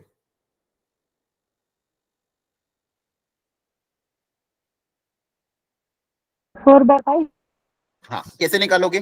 देखो ए सच बोल रहा है और बी झूठ बोल रहा है, एंड बी झूठ बोल रहा है, मतलब दोनों काम कर रहे हैं ना, तो प्रोबेबिलिटी ऑफ ए सच मतलब 4/5 और बी के झूठ बोलने की प्रोबेबिलिटी, देखो सच बोलने की प्रोबेबिलिटी कितनी? 3/4 है, तो झूठ बोलने की प्रोबेबिलिटी कितनी होगी? 1/4। 1/4. और ए के झूठ बोलने की प्रोबेबिलिटी कितनी होगी? 1 में से माइनस कर देंगे तो 1/5 है ना। Yes, sir. बताओ कितना आएगा? तो 4/5 इंटू 1/4, या तो ये होगा या फिर क्या होगा कि ए मान लो झूठ बोला तो ए के झूठ बोलने की प्रोबेबिलिटी 1/5. 1/5 और बी सच बोले तो 3/4। तो कितना आ जाएगा? 4/20 प्लस 3/20, तो कितना आ जाएगा? आ रहा है समझ में? यस सर, कॉन्ट्रडिक्ट का मतलब क्या था कि भाई एक दूसरे के अपोजिट बोला। अगर ए सच बोल रहा है तो बी झूठ बोलेगा, बी सच बोल रहा है तो ए झूठ बोलेगा, और या तो ये होगा या तो ये होगा, है ना। नाम से क्लियर है, या तो ये कंडीशन होगी या तो ये, मतलब दोनों के बीच में क्या है? यूनियन, और आपस में क्या है? इंटरसेक्शन, है ना। Yes sir. ठीक है, यहाँ तो कोई डाउट है किसी को? No sir. कंप्लीट हो गई आज की स्लाइड्स, ठीक है। तो ये था आपका बेसिक 11th का पोर्शन, कि अपन ने क्या पढ़ा कि भाई बेसिक प्रोबेबिलिटी क्या होती है और सेट्स को यूज करते हुए प्रोबेबिलिटी के क्वेश्चन कैसे किए जाते हैं। क्लियर है यहाँ तक? अब जो शाम Yes. वाली क्लास Yes, होगी उसमें sir. उसमें आज आप पढ़ेंगे अपन conditional probability, total probability, Bayes theorem वगैरह, ये अब आगे वाली आने वाली क्लासेस में पढ़ेंगे। सर एक ठीक है। चीज पूछना है सर, वो हाँ, पूछ। केमिस्ट्री की क्लास नहीं डाली थी आपने शेड्यूल में? हाँ सर मैं भी। अच्छा सॉरी, शायद मैसेज कॉपी पेस्ट करने में गलत हो गया हो, मैं डाल दूंगा उसमें, ठीक है। वापिस से आज। कोई नहीं सर, ऐसे तो पिछले में से ज्वाइन कर लूँ। ठीक है, फिर भी मैं मैसेज डाल दूंगा, बच्चों को कंफ्यूजन होगा, केमिस्ट्री क्लास होगी आपकी उसी टाइम पे। और ये अभी ये नोट्स में भेज रहा हूँ, और ये जो क्वेश्चन हमने किए हैं इस पे जेई ने कैसे क्वेश्चन पूछे वो मैं आपको भेज। देखो आज अपने सिर्फ बेसिक थ्योरी कवर करी, मैंने आपको कुछ थ्योरी बताई और उसके बेसिक इलस्ट्रेशन बताए, हाँ है ना। अब जेई में ऐसे इस वेराइटी पे किस तरह के क्वेश्चन पूछेगा वो आज ही आप प्रैक्टिस कर लेना।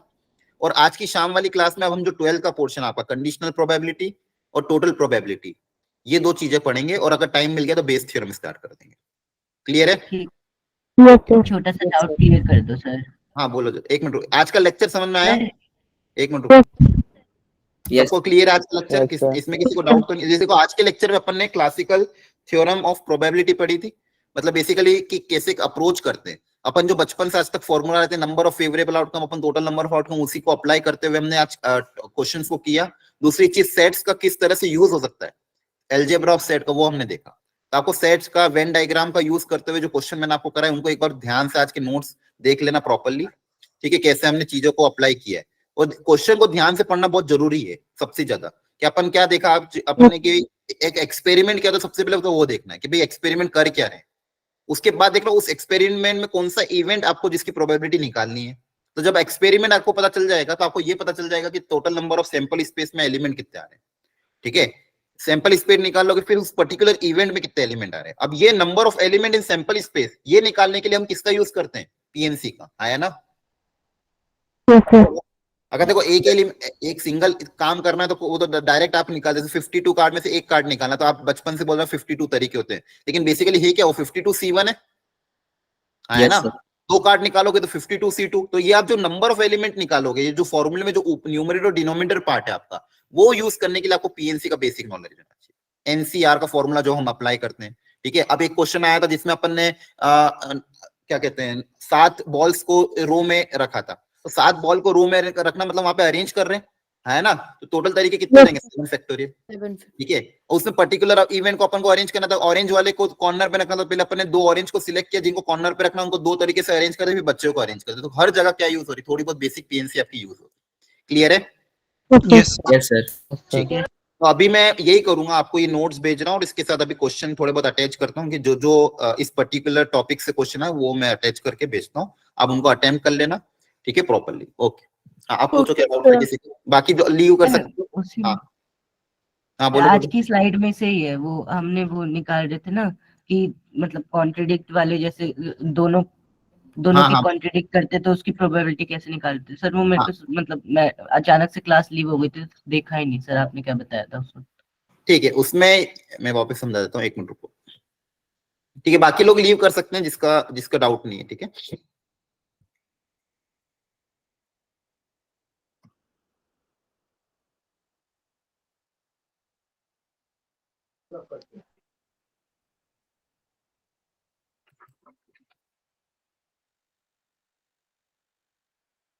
क्वेश्चन में बोला था कि अगर ए सच बोले उसकी प्रोबेबिलिटी 4/5 है, तो उसके झूठ बोलने की प्रोबेबिलिटी 1 - 4/5 हो जाएगी, है ना। बी सच बोले उसकी प्रोबेबिलिटी 3/4, तो झूठ बोलने की प्रोबेबिलिटी 1 - 3/4, दैट इज 1/4। अब पूछा था कि एक दूसरे को कॉन्ट्रेडिक्ट करे। अब कोई भी लोग आपस में कॉन्ट्रेडिक्ट कब करेंगे, बस एक दूसरे में अपोज कब करेंगे, जब अगर मान लो ए सच बोल रहा है तो बी को एक सच बोल रहा है, एक झूठ। हाँ बी को झूठ बोलना पड़ेगा। तो ए इंटरसेक्शन बी डैश, या तो ये होगा या फिर और की कंडीशन, या फिर क्या होगा, ए झूठ बोले बी सच बोले, तो ए डैश इंटरसेक्शन बी। अब ये दोनों एक दूसरे में इंडिपेंडेंट ऑफ कोर्स, तो इसकी प्रोबेबिलिटी का इंटरसेक्शन आपस में क्या हो जाएगा, प्रोडक्ट हो जाएगा, है ना। तो पहले की प्रोबेबिलिटी मल्टीप्लाई बाय दूसरे की प्रोबेबिलिटी मल्टीप्लाई बाय इसकी प्रोबेबिलिटी मतलब इसकी प्रोबेबिलिटी। क्लियर है? सर बट दोनों झूठ बोल के भी तो कॉन्ट्रडिक्ट कर सकते हैं। दोनों झूठ बोलेंगे मतलब एक ही बात पे जा रहे हैं ना, कोई एक फैक्ट है, मतलब कोई सर फैक्ट, कॉन्ट्रडिक्शन तो वो भी हो जाएगा ना, मतलब कॉन्ट्रडिक्शन थोड़ी होगा। दोनों झूठ बोल रहे, मतलब झूठ बोल रहे, इसका मतलब झूठ का मतलब नहीं उस फैक्ट पे वो डिसएग्री कर रहे हैं। कोई फैक्ट है, मान लो मैं बोल रहा हूँ कि भाई भारत की जीडीपी अगले 5 साल में यहाँ तक पहुंच जाएगी, ये फैक्ट है मान लो। अब या तो वो दोनों एक उस बात पे एग्री करेंगे या तो डिसएग्री करेंगे। अगर दोनों डिसएग्री कर रहे हैं मतलब एक ही साइड होगा ना, कॉन्ट्रडिक्ट थोड़ी करा। सर मतलब वो दोनों दो अलग अलग ऐसा भी तो कह सकते हैं ना, एक कह रहा है कि मतलब भारत की राजधानी कर्नाटक है, एक कह रहा है बेंगलोर है। हाँ, दो अलग अलग एक्सपेरिमेंट थोड़ी है, एक ही क्वेश्चन पूछा गया उनसे और एक ही क्वेश्चन पे वो दोनों कर रहे हैं। मतलब एक सिर्फ यस नो जवाब दे। हाँ बस उनका एक ही फैक्ट है, अलग अलग चीजें थोड़ी बोल रहे हो। अलग अलग चीजें थोड़ी करवा रहे हैं उनसे, उनका क्वेश्चन एक ही है दोनों का, समझ पा रहे हो? यस ठीक है, एक ही फैक्ट बोला तो क्या क्वेश्चन में, ऑन अ सिंगल फैक्ट, एक सिंगल फैक्ट, कोई फैक्ट बोल दिया कि इस फैक्ट पे या तो दोनों एक दूसरे के अपोजिट जाएंगे या तो दोनों डिसएग्री करेंगे, मतलब सहमत है कि नहीं हम दोनों ही एग्री नहीं कर रहे इस चीज पे, तो वो तो कॉन्ट्रडिक्ट थोड़ी हुआ, या तो दोनों और दोनों अगर एक दूसरे पे एग्री करे तो भी दोनों साथ में हो गए। कॉन्ट्रडिक्ट कब करेगा? जब एक एग्री करे दूसरा डिसएग्री करे। क्लियर है? True table